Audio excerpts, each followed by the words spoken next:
Sa darating na July 2026, magsisimula ang bagong liga ng women's volleyball sa pamamagitan ng UNO L1GA. Taglay ng liga ang temang, One League, One Movement, bilang simbolo ng pagkakaisa sa mundo ng volleyball.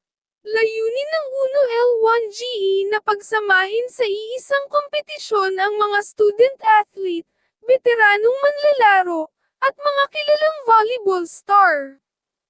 Inaasahang magdadala ito ng mas mataas na antas ng laro at mas exciting na mga laban. Bibay rito ang iba't ibang talento mula sa collegiate at professional volleyball scene. May posibilidad din na sumali ang F2 Logistics Cargo Movers. Makikita kaya natin sina Angel Canino, Shivana at Amy Provido ng Lasal na maglaro dito sa bagong liga. Hindi lang laro ang hatid ng liga, oportunidad din ito para mas mapaunlad ang women's volleyball sa bansa.